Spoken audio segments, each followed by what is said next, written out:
A minha trajetória profissional ela iniciou em 1975.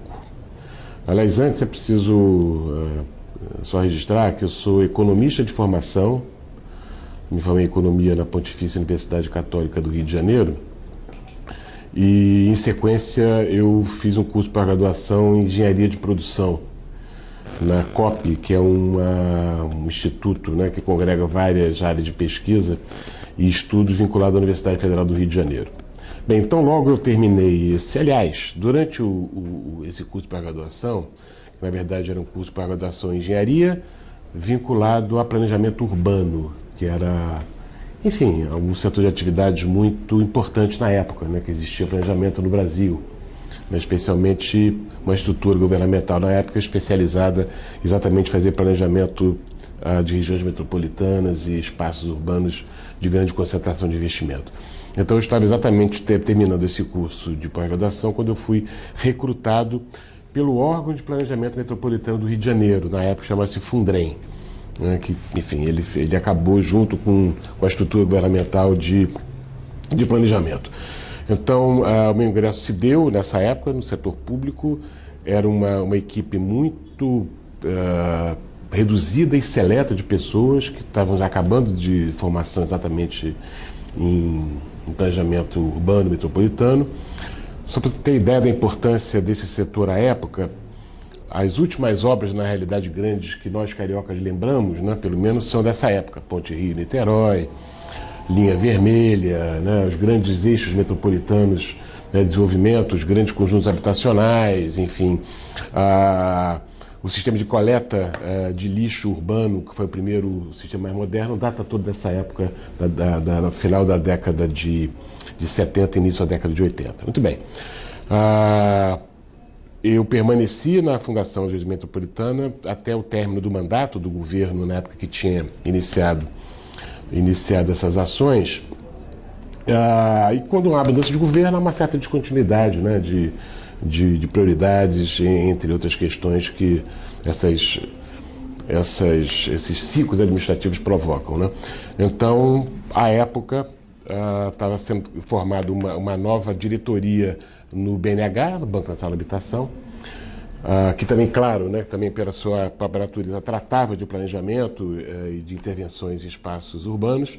Então, convidaram grande parte dessa equipe que estava na Fundrem, né, no governo anterior, para ingressar no BNH para fortalecer uma área de estudos, pesquisas e de inovações tecnológicas na área metropolitana, na área urbana, desculpe. Isso foi em 1980. Eu ingressei no BNH, então, como assessor do Departamento de Estudos e Pesquisas Tecnológicas da época. Depois assumi outros cargos dentro do departamento, né, chefe de divisão e superintendente de certo departamento, até que nós fomos alcançados pela extinção do BNH. Foi a segunda ruptura, vamos chamar assim, na minha carreira profissional. A primeira, né, após a mudança do governo do Estado do Rio de Janeiro em 1975, e depois em 86 com a extinção do Banco Nacional de Habitação. O Banco Nacional de Habitação foi incorporado pela Caixa Econômica Federal, enfim, que absorveu as funções do BNH. Foi aí, dessa época, que dá também o primeiro contato com o seguro, porque o BNH, na época, ele administrava centralizadamente o seguro habitacional, velho conhecido de todos os seguradores, né? Era outra modalidade, né, de coordenação de seguro da época, mas era um dos maiores ramos de seguro do Brasil, seguro habitacional, por força até dos grandes investimentos que a Caixa Econômica, que o BNH tinha feito tanto em obras de habitação como saneamento, que exigiam seguro de responsabilidade, seguro de garantia de conclusão de obras, entre outros, né?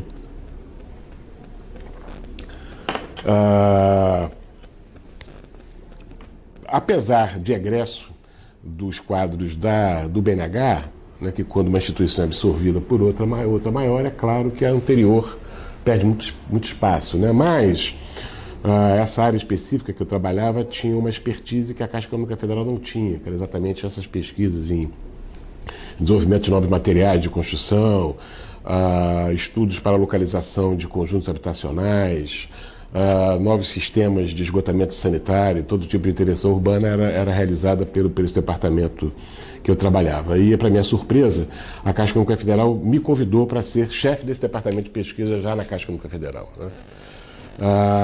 Eu permaneci na Caixa, nesse departamento até, pelo que eu me recordo, mais ou menos 1988, 89,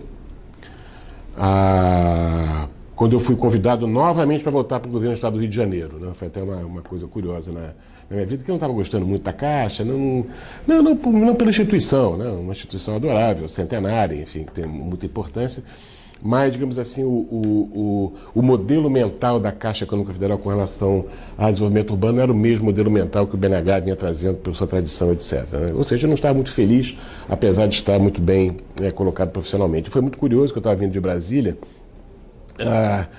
e por coincidência sentei, né, do lado de uma pessoa que eu conhecia muito, já falecido, Olavo Brasil de Lima Júnior, um cientista político de primeira, que dirigia na época um instituto de pesquisa da Cândido Mendes aqui no Rio de Janeiro chamado IUPERJ.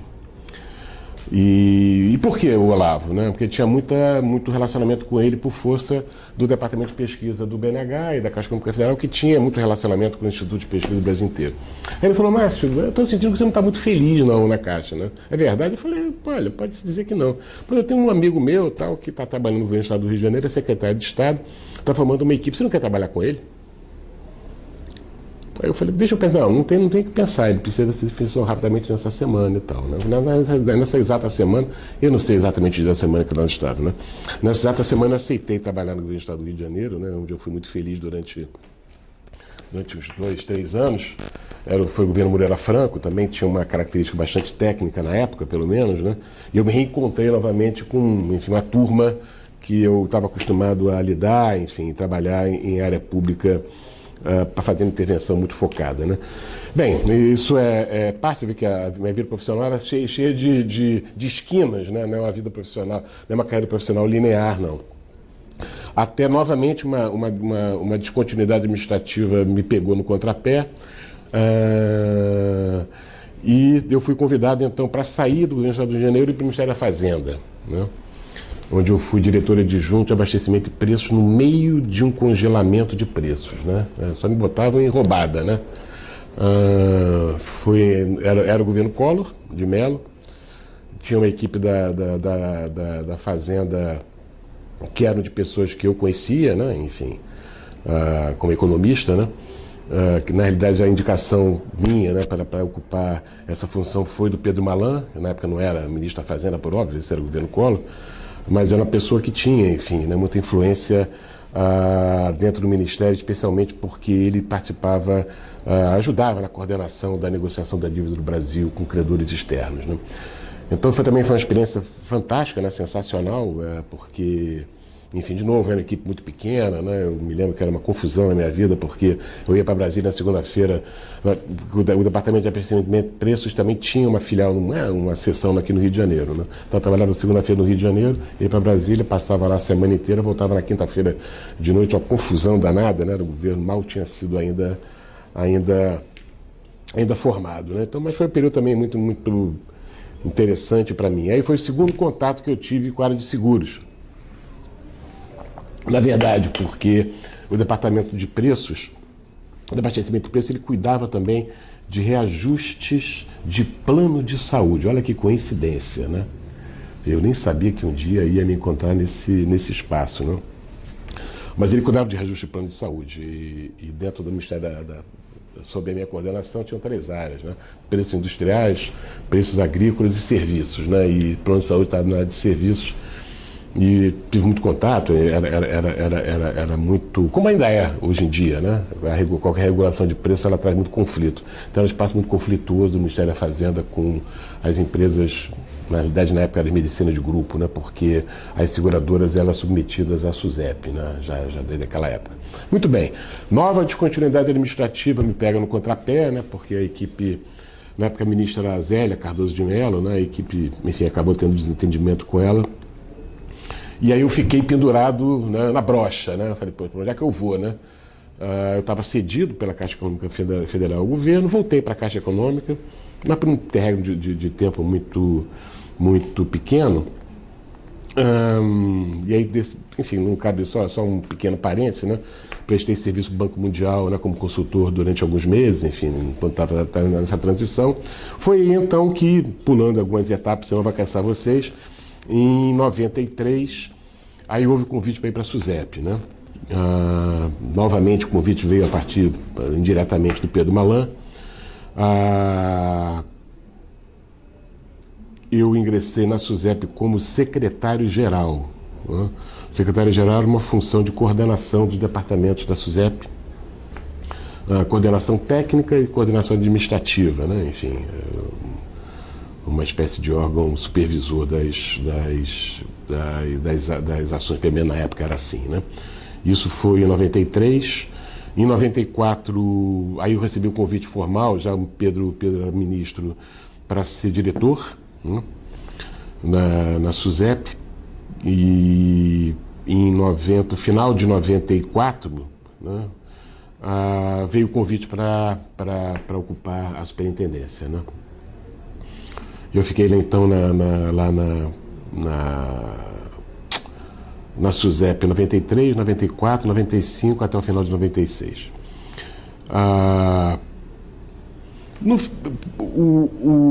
Na época é muito difícil se comparar, né? Até porque eu não gosto de olhar para trás, né? Eu gosto de olhar só para frente, né? É muito difícil comparar a SUSEP ao longo desses anos toda a trajetória, né? Talvez o que tenha caracterizado o trabalho na SUSEP, também me fez muito feliz, foi exatamente o período assim, de ouro da recuperação da economia brasileira por conta do plano de estabilização, né? Talvez você é muito jovem para se recordar, se é que você se recorda, né? Mas era um período de inflação altíssima, né? Preços eram remarcados a cada dia, né? As pessoas, né, botavam um negócio chamado overnight, né? Que era uma coisa que remunerava a moeda para você poder acordar no dia seguinte e ter a mesma quantidade de moedas que você no dia anterior. Já a inflação ao mês chegou a 40% ao mês, né? 50% já no período Sarney. Bem, com um plano de estabilidade, né? Enfim, de estabilização, não vem ao caso aqui, mas a economia, ela se ancorou novamente, né? O fantasma da inflação terminou, né, do dia para a noite, né? Foi um trabalho belíssimo e, do ponto de vista do mercado segurador, foi um impacto fabuloso, né? Porque, especialmente naqueles ramos de seguro de vida, né, em que as pessoas também ficavam muito inseguras, né, com relação ao valor da sua importância segurada, né? Então, geralmente eu comento sobre esse período dizendo o seguinte: o melhor trabalho que eu fiz foi não atrapalhar o plano real, né? Foi no remar contra o plano real e acalmar o mercado segurador, né, mostrando para eles as virtudes que o mercado segurador ainda tinha muito na cabeça a questão do indexador, né? Tudo era indexado, tinha um negócio chamado, até tinha moeda, até do seguro, que até esqueci o nome que ela era, né, publicada no jornal de manhã, de tarde e de noite, né? Olha só, moeda, né, para indexar importância segurada, rendas e benefícios. O principal desafio era, né, como adaptar o mercado segurador a um período de estabilidade econômica, né? Porque todo o setor da economia, indistintamente, estava acostumado com inflação, né? Então, várias imperfeições de mercado, várias mazelas, várias coisas eram quase que encobertas, né, pela inflação alta. E, do ponto de vista do consumidor, era um prejuízo enorme. Porque como a inflação ela era um moto contínuo diário, né, as pessoas não sabiam exatamente qual o valor da sua importância segurada naquele momento, né? Isso valia tanto para seguro de bens, por isso que existia um indexador, né, vinculado à faixa de TR, quanto principalmente, né, para planos de vida e previdência, que são baseados em acumulação, né? Então, se você tem, né, um período de inflação alta, você tem que buscar um indexador. Que indexador é esse? O mercado usava vários indexadores, cada plano tinha um indexador. Então, na verdade, era fazer o quê, né? Como você tinha que desindexar todos os planos, qual era a garantia que as pessoas tinham? Quer dizer, isso mudou. É porque falando assim parece normal, natural, né? Mas isso mudou completamente o modelo mental do mercado naquela época, né? Agora, eu estava comentando o seguinte, que isso foi uma tarefa já por si difícil, né? Você tentar que todos os produtos que fossem comercializados daquele momento em diante tivessem desindexados, né? A garantia para eles não seria a indexação à moeda, né? E sim a outros fatores, enfim, né? Contratuais. Por outro lado, né, o outro grande desafio era, como a inflação, como eu falei, ela encobria muitos defeitos, né? Tinham operadoras que no período de estabilidade econômica, né, que você consegue enxergar efetivamente a estrutura de capital da empresa, você consegue enxergar efetivamente o que ela tem em reserva, essas reservas não estão sendo infladas artificialmente pela inflação, foi um momento em que alguns reis ficaram nus, né? Várias empresas tiveram que ser chamadas pela SUSEP para fazer aporte de capital, para poder se tornar solvente novamente, né? Então, o trabalho de supervisão de cada empresa no mercado passou a ser uma tarefa importante, exatamente para poder convocá-las na SUSEP e tratar exatamente da adaptação deles a esse cenário que muitas vezes exigia capitalização nova, né? Claro que o mercado brasileiro, como era muito concentrado, sempre foi, essa adaptação não foi feita sem muito susto, né? Pelo que eu me recordo, as operadoras não reclamaram muito de mim na época não, né, as seguradoras. Mas algumas delas tiveram dificuldades para viver esse cenário, foi o que eu falei, né? Foram feitas várias direções fiscais nessa época e algumas operadoras foram liquidadas. Eu me lembrei simplesmente da Telecena, da Papa Tudo. Na Telecena não. Papa Tudo, que era a maior empresa, a maior companhia de capitalização do país e que entrou em dificuldade, foi dado algumas chances para a recuperação, depois não foi possível, então ela foi para liquidação. Foi uma decisão muito difícil, né? Que você estava de poupança popular muito pequena, né? Abrangia um público de baixa renda, né? Não foi uma decisão fácil, né? O terceiro aspecto importante, né, além da questão da estabilidade econômica, a atividade de supervisão da SUSEP, é que nessa época havia uma integração muito forte entre a SUSEP e o Ministério da Fazenda. Facilitada talvez pelo meu relacionamento pessoal com Pedro Malana, mas de qualquer maneira a estrutura do Ministério é uma estrutura que acompanhava, suportava e se voltava muito para o mercado de seguros, né? Uma relação muito sadia, enfim. Não se fazia política nessa época, né, com relação ao mercado de seguradora, ao contrário, né, era um trabalho muito técnico, uma equipe muito azeitada lá na SUSEP. E a terceira questão digna de nota, né, porque daqui a pouco ela vai ter a ver com tudo que eu vou tentar espremer daqui para frente, é porque foi naquele exato momento, em 96, que o governo estava tendo uma discussão enorme no Congresso Nacional com relação a uma lei que regulasse planos de seguro de saúde.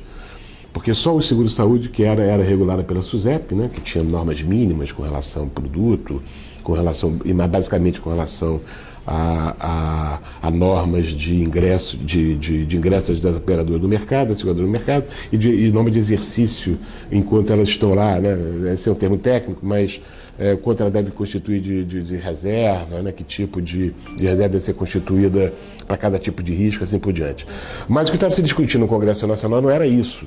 O que estava discutindo no Congresso Nacional é que empresas de planos de saúde surgiam e fechavam do dia para a noite, deixando muitas pessoas desabastecidas, porque não tinha regramento nenhum, a não ser aquele que eu comentei agora há pouco, que era a fixação de reajustes de planos não seguradores, né? Planos de medicina de grupo. Existia um conflito muito grande, né? Enfim, entre várias propostas, e acabou que o Ministério da Fazenda, a Presidência da República, através do Ministério da Fazenda, nos pediu à SUSEP que fizesse uma proposta para a regulamentação dos planos de saúde, né? A nossa proposta, na realidade, elaborada por nós, né? É verdade, encaminhada pelo governo, ela basicamente se cingia a trazer para o restante do mercado de planos de saúde as mesmas regras que a SUSEP já tinha para o mercado de seguros. O mercado de saúde suplementar, ele tinha uma diferença, uma clivagem principal, né? De um lado tinha as seguradoras que operavam saúde, ok? E que eram regulamentadas pela SUSEP. Então, pouca dificuldade existia com relação a esse espaço daqui, porque eram obrigadas a ter capital mínimo, eram obrigadas a ter reservas técnicas, tinham um regulamento mínimo para oferta de produto, assim por diante. Mas era a parte menor desse universo, né? Do lado de cá, né, do lado não SUSEP, vamos chamar assim, do lado não segurador, existiam várias modalidades de operadoras, como hoje se costuma dizer. Tem a medicina de grupo, que são empresas geralmente que foram formadas a partir de hospitais, ou de clínicas, ou de médicos. Tá bem? E que a grande parte delas tinha rede própria de atendimento. Então, eram pequenos planos locais, muitas vezes, pequenos, alguns grandes. Né? Grande, a primeira que vem à memória logo é a Mil, né? A maior medicina de grupo do país já naquela época. E que tinham muitas vezes limitada capacidade de atendimento à população. Né? Alguns hospitais com algumas especialidades, algumas clínicas para algum tipo de tratamento e só isso. Existiam também outra modalidade, que ainda existem, tá? Chamadas cooperativas médicas. O que é isso? Né? Na realidade também eram grandes estruturas de atendimento, dessa vez formadas também por médicos, mas médicos estes vinculados a uma cooperativa, não eram médicos empresários, eram médicos cooperados que foram criando esse sistema ao longo do tempo, né? Que formou o chamado sistema das Unimedes. Tinha mais um segmento chamado das filantrópicas. As filantrópicas são chamadas Santas Casas de Misericórdia. Também são pequenos hospitais locais espalhados pelo Brasil afora, também muitas vezes servindo a pequenas populações do país. E, finalmente, não menos importante, as chamadas autogestões. O que é que vem à cabeça de vocês quando falam autogestões? São os sistemas públicos, né? Petrobras, que é um sistema de autogestão para os seus funcionários, Banco do Brasil, CACI, e assim por diante, e outros problemas. Esse espaço aqui não era regulado por ninguém. Então você poderíamos abrir uma medicina de grupo, né, do dia para a noite, botar uma grana lá para pagar os primeiros atendimentos e pronto, entendeu? Mas dessa mesma forma que elas surgiam, né, muito rapidamente, elas também desapareciam muito rapidamente. Qualquer dificuldade de administração, qualquer coisa que colocasse em risco ali aquela atividade, as empresas iam embora, e iam embora com eles todos os segurados, beneficiários estavam vinculados. Né? Então isso acontecia muito nessa época. Lembra que eu falei que o Plano Real desnudou a sociedade. Claro que desnudou especialmente esses aqui que viviam basicamente do fluxo de recursos. Né? Só o fato de uma operadora dessas guardar o dinheirinho deles, que ele devia estar pagando ao médico, pagando ao hospital durante 2 dias, já davam para ele um caminhão de dinheiro por causa da inflação. Né? Quando houve o Plano Real e acabou com a inflação, acabou com essa ciranda financeira, e as empresas que viviam desse fluxo quase que diário de guardar o dinheirinho antes de pagar as pessoas, sucumbiram. Razões pessoais, né, que não vem ao caso, enfim, né, mas talvez um certo esgotamento, né, de missão cumprida, né, até que já foi bem e tal, e inclusive um convite para que eu viesse para trabalhar no Grupo Bradesco Seguros, né. Isso foi no final de 96. Eles estranharam muito, porque no primeiro momento eu disse não. Né? Aí depois me procuraram no segundo momento, perguntaram: você tem certeza? Né? Já com, enfim, o detalhamento, né, de benefícios que viriam com essa proposta. Eu acabei aceitando e ingressei aqui no Grupo Bradesco Seguros como diretor em março de 1997. Né? Foi essa a data de ingresso no Grupo Bradesco Seguros. Qual era a minha primeira função? Né? Minha primeira função era cuidar exatamente da área de benefício, que se chamava. Né? Existia na época uma segregação entre a área comercial, ou seja, a área de vendas, e na área técnica, ou seja, aquele que cuidava das operações de produto. Né? Era assim que a seguradora se conformava, as seguradoras em geral se conformavam na época, em particular aqui no Grupo Segurador, e eu passei a ser o responsável por cuidar da área técnica operacional de seguro de vida, de saúde e de capitalização, chamada área de benefícios. Né? E sabedores, né, dessa minha experiência, entre essas funções, a primeira foi acompanhar a tramitação final do projeto de lei que o governo estava, que já não era do governo, né? Era o projeto de lei que estava sendo discutido numa comissão mista do Congresso Nacional, para poder tentar fazer a tradução e interpretação disso do ponto de vista do negócio de uma empresa de seguros. Né? Talvez esse tenha sido a razão, né, a motivação da escolha de ir para o grupo. Era uma pessoa de perfil técnico, né? Como era, não tinha vinculação política nem partidária nenhuma, né? Meu trabalho lá na SUSEP foi reconhecido pelo trabalho exclusivamente técnico que nós fizemos na época, e detentor de um conhecimento razoável sobre como você lida com com a economia em processo de estabilidade econômica, também traduzi isso para o grupo segurador na época, e principalmente o fato de eu estar, na época, conduzindo discussões por parte do governo no projeto de lei que acabou sendo a famigerada Lei 9656 de 98, que foi editada em 1998, né, em fins de 1998, com vigência a partir de 1º de janeiro de 1999. Né. A lei que originalmente saiu do Congresso Nacional, da Câmara dos Deputados, né, para ir para o Senado, ela estabelecia o seguinte, olha aqui, todas as operadoras do lado de cá, as não seguradoras, elas vão ter que observar o mesmo tipo de regramento que as seguradoras observam com relação a capital mínimo, reserva, solvência, etc, etc, etc, etc. Né? Mas ela trouxe uma novidade, que também alcançou as seguradoras. Além disso tudo, além do mercado inteiro ter que obedecer essas normas de prudência, como, né, o termo técnico consagrou, normas prudenciais de segurador, elas também vão ter que oferecer um produto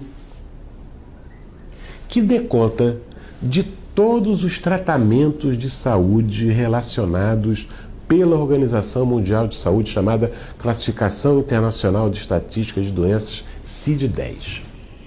Vai dizer o seguinte, olha, desde unha encravada até transplantes, determinados transplantes, é verdade, o plano de saúde tem que oferecer. Bem, só que o legislador na época sabia o que significava isso. Olha, o Brasil não é um país homogêneo. Né? Você não tem todos os tratamentos no EAPOC, nem tampouco no Chuí. Você pode ter no Rio de Janeiro, em São Paulo, e assim por diante. Né? Como é que o legislador deu conta disso? Ele falou o seguinte, olha, ao consumidor tem que ser oferecido este plano. Se ele não quiser, ele compra um outro menor, com menor cobertura. É claro? Bem, então ele vai ter a escolha dele, mas pelo menos alguém tem que oferecer esse plano dos sonhos dele, tá ok? Tá muito bem. Esse projeto saiu assim da Câmara dos Deputados e foi para o Senado. Ok? Eis que, à época, o ministro da Saúde chamava-se José Serra. E o José Serra fez um acordo no Senado dizendo o seguinte, olha, nós vamos aprovar esta lei aqui no Senado, sim, mas só com uma modificação. Isso que seria um plano que seria apenas oferecido obrigatoriamente para o consumidor, ele passa a ser o único plano que o consumidor pode comprar. Tá? O que significa isso? Significa que já se colocou um problema inicialmente, né, de como a população, de como as operadoras poderiam satisfazer uma regulamentação que exige que elas cubram todas as doenças. Essa lei, ela botou de cabeça para baixo, né? Ainda está botando, né? 18 anos depois, está botando de cabeça para baixo ainda toda a estrutura técnica de operação, né, que até então se conhecia sobre o mercado de plano de saúde. Né? Tão logo essa lei foi editada e colocada em marcha, né, talvez aqui dentro do Grupo Segurador tenha me dedicado muito mais à saúde do que à vida e capitalização, né, nós tivemos que rever todos os contratos, né, nos adaptar às novas normas e que eram editadas quase que a cada semana, né, porque na realidade a lei ela foi editada como medida provisória e a medida provisória, para ter validade, se ela não fosse votada, ela tinha que ser modificada a cada mês. Para vocês terem ideia, chegaram a ter 44 edições dessa medida provisória sucessivas. E como ela não podia ser igual a cada momento em que ela era reeditada, a cada reedição alguém inventava colocar uma coisa nova na lei, na medida provisória, entendeu? Então tinha uma nova previsão. Então foram 44 novas previsões mensalmente ao longo desse tempo, até que houve a modificação do quadro legislativo e ela, embora não tenha sido votada até hoje, ela foi acolhida como lei final, depois dessa 44ª edição. Né? Foi muito duro, né, o início, a adaptação, as seguradoras em geral, e aqui a seguradora, que na realidade era apenas um ramo dentro do grupo segurador, estava acostumado a fazer, né? Muita exigência normativa, né? Enfim, teve muita modificação nisso. No início até, a lei ela trazia dois espaços diferentes de regulação. Um relativo a produto, relativo à assistência, né? Que era a ANS quem, na realidade, antes da ANS, né? Era o Ministério da Saúde quem cuidava, e a SUSEP cuidaria da parte econômico-financeira. Mas não deu certo, né? Houve um atrito muito forte entre o Ministério da Fazenda e o SUSEP, entre o Ministério da Saúde e o SUSEP. Na época, culminou que o Ministério da Saúde ganhou esta queda de braço e trouxe para si, o Ministério da Saúde, todas as funções de regulação, inclusive das próprias seguradoras, né? As seguradoras hoje, seguradoras especializadas em saúde, elas não são reguladas pela SUSEP em absolutamente nada.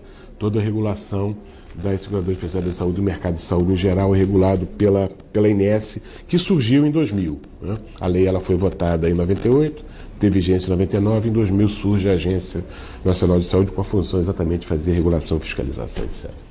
Como eu estava comentando, a adaptação a essas novas normas, a dificuldade de adaptação perduram até hoje, né? Até porque, como é impossível, né, que todas as operadoras possam oferecer esse mesmo produto a todos os beneficiários em qualquer lugar do país, o setor continua sendo palco de muitos conflitos ainda, inclusive, a ser superados. Tá? Esse impacto ele aumentou, né, com a criação da ANS, porque a ANS, entre outras atribuições, a atribuição dela é de penalizar os infratores das normas. Né? E como as empresas não conseguem se adaptar até hoje às normas emanadas pela lei, né, o número de autos de infração e de punições era muito grande, e acaba que isso também serve para confundir um pouco a população, né? Porque a população não sabe quem é quem nesse universo. Pra vocês terem ideia, são mais de 1.500 operadoras que atuam no mercado brasileiro. Isso não existe em lugar nenhum do mundo, né?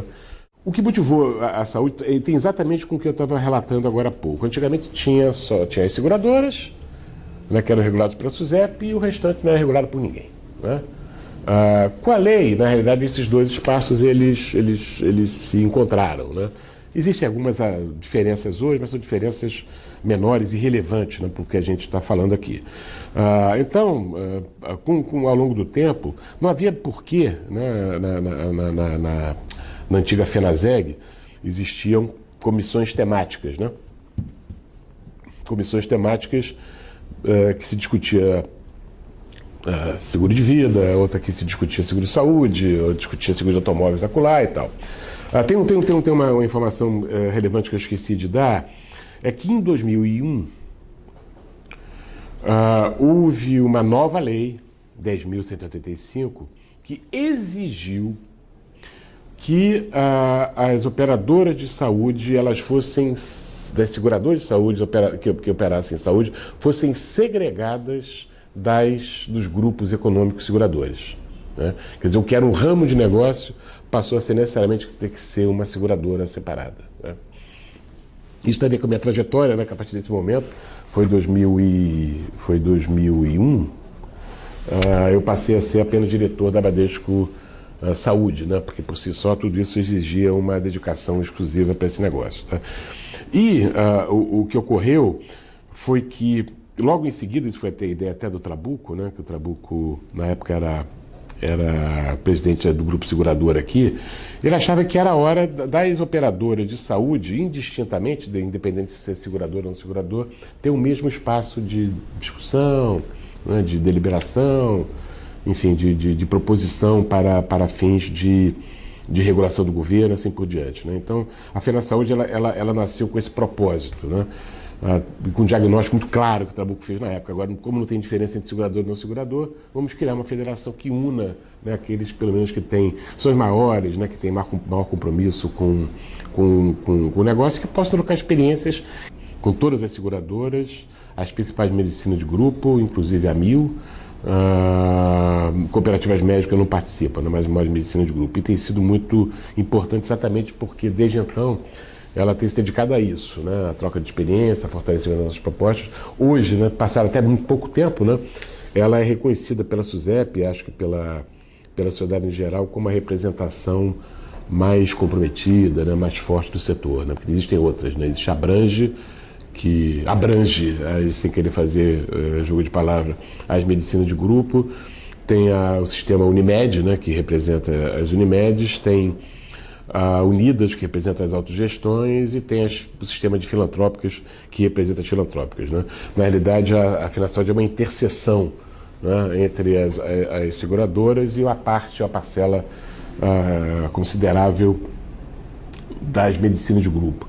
Só as associadas, que são 15 grupos econômicos hoje da FenaSaúde, representam 43% do total arrecadado na saúde privada brasileira. Foi um trabalho belíssimo, né? Também uma das coisas que me deixou muito feliz, né, foi essa participação na FenaSaúde, porque nós conseguimos criar na FenaSaúde uma coisa extraordinária, que é trabalhar quase que exclusivamente com os técnicos das associadas, né? Nós temos cerca de 7 comissões, uma comissão técnica, uma comissão assistencial, uma comissão contábil, uma comissão jurídica, uma comissão de ética e uma comissão de prestadores, acho que tem mais umas duas que eu estou me esquecendo, que é presidida em sistema de rodízio por um colega de uma operadora associada, né? E por que isso? Né? Porque a gente acha que só a presidência de alguém que sente no bolso, né, ou na sua atividade o peso da regulação é que pode melhor, né, traduzir isso e levar adiante o sistema. E com uma equipe muito abnegada de pessoas que fazem parte do quadro, o ex-ministro Zé Tequim, o Sandro Leal, a Vera conhecida de todos e mais 2 ou 3 colaboradores, né? As principais discussões em andamento não acabam nunca, porque a regulação ela permanece sempre, né? Na verdade, acho que o último grande salto que nós demos foi de ter um ideário, né?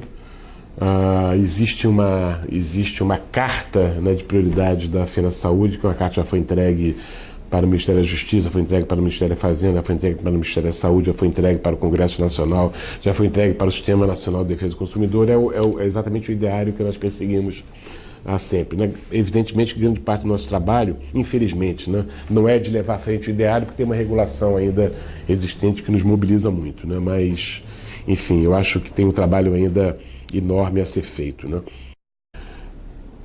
Existe, o que eu costumo dizer é o seguinte: existe o ser e existe o vir a ser. Sem o ser, não existe o vir a ser, né?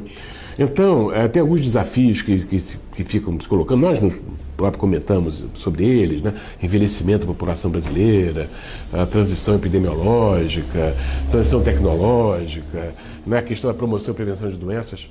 Tudo isso é importante, tudo isso é verdade. Mas, né, se os custos da medicina continuarem a crescer, como estão crescendo, nesse ritmo, muito acima da inflação geral de preços, a mesma inflação geral de preços que serve como referência para remunerar salários e rendas, não haverá saúde suplementar no futuro, né? Então, isso é muito claro para nós hoje, né? Que a principal ação, é claro que devemos cuidar, né, para ter prevenção e promoção de saúde, esclarecimento da população, tratar da incorporação da tecnologia. Mas, enquanto não houver uma regulação governamental que iniba, a gente não está pedindo que impeça, mas que iniba drasticamente o atual crescimento de custos, a gente vai ter um mercado cada vez menor, né? Ao invés de expandir o mercado, nós vamos ter o funil, né, que pouca gente vai ser capaz, já é incapaz de pagar os custos como eles estão crescendo hoje. Aí perguntaram para vocês, para mim, por que esses custos crescem, né? Primeiro, porque existe a ANS, ela até agora não atentou para a importância da contenção desses custos, né? A ANS ela tem uma vertente muito mais assistencialista do que uma visão econômico-financeira, como, por exemplo, a SUSEP tem. Então, a cada 2 anos, ela revisa um negócio chamado hall de eventos de procedimento de saúde, que só trazem mais custo ao invés de reduzir esses custos.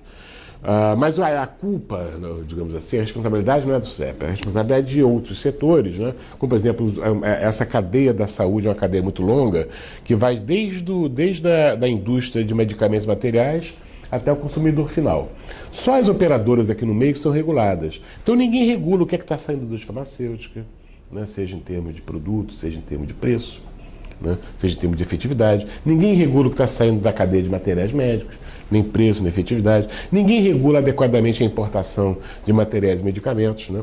Ninguém regula como é que é a prática médica dentro dos hospitais. Então, o que tem acontecido no último tempo, em que essa cadeia da saúde valorizou muito, né, é que cada um desses elos procurou valorizar o seu negócio, e a valorização do negócio significa elevação de custos que as operadoras por si só não conseguem conter, né? Então, acho que a principal discussão em andamento, o principal desafio atualmente é essa questão de contenção de custos, né? Se o governo não trouxer mecanismos, né, que contribuam para conter esse crescimento de custos, vão ter problema no futuro. A judicialização, ela pela primeira vez eu estou vendo que ela está ganhando corpo, né, páginas de jornais, é um absurdo. Eu costumo dizer que judicialização significa elitizar o acesso. Cada vez que uma pessoa consegue uma liminar na justiça, porque ela consegue pagar um advogado e ter do juiz um direito que não está previsto no contrato, ela está retirando o direito de outras pessoas, porque a saúde não é um saco sem fundo, né? Quando a judicialização ela atinge o SUS, né, são menos pobres que conseguem atender ao SUS, porque o orçamento do SUS é limitado. Quando a judicialização atinge a saúde privada, o que acontece é que as pessoas vão ter que pagar um reajuste cada vez mais alto para que poucos possam ter o acesso a esses medicamentos, materiais e cirurgias estéticas, muitas vezes, que não são cobertos no contrato, né? Então, mas eu disse para você, né, existe todo um trabalho que já foi feito pela FenaSaúde digamos assim, não apontando apenas as doenças, né, mas apontando os remédios para cada um desses temas, né? E a questão, né, hoje, que a gente verifica e que dá a dimensão, né, do papel da saúde suplementar, especialmente no sistema de seguros, né, do Brasil, é o seguinte, né? É o que eu costumo dizer, que eu sou o grilo falante da saúde suplementar, né?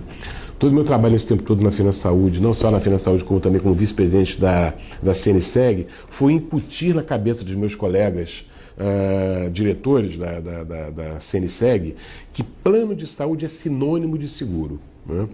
E para vocês terem ideia, o mercado de saúde suplementar movimenta em pagamento de indenização para as pessoas 130 bilhões de reais ano. Eu vou repetir. O mercado de saúde suplementar paga em consultas, exames, internações, terapias, 130 bilhões de reais ano, que é mais do que todos os outros ramos de seguros, todos, automóvel, mais acidentes, mais previdência, mais vida, mais ramos elementares, mais capitalização, paga de indenizações ou de coberturas para todos os segurados. Então, vocês veem o tamanho da expressão da saúde privada no país. E tem sido, pelas estatísticas, não estou inventando nada, o sistema, estou finalizando, é a última frase, mais resiliente, mais resistente à crise, né? Então, todos os outros ramos já estão sofrendo, já há algum tempo, não de agora, um impacto, né?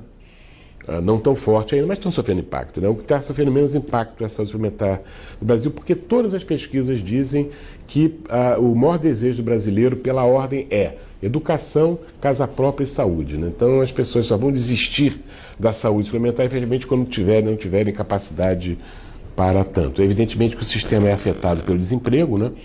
Porque 75, estatísticas médias da INES, 75% dos vínculos de beneficiários hoje do sistema de saúde suplementar são vínculos empregatícios. Então, na medida que você tem desemprego, demissão, é claro que reduz o número de beneficiários, porque eles deixam de fazer parte do plano, né? Mas, de qualquer maneira, a dinâmica de compra persiste. Seguro é sinônimo de proteção, né?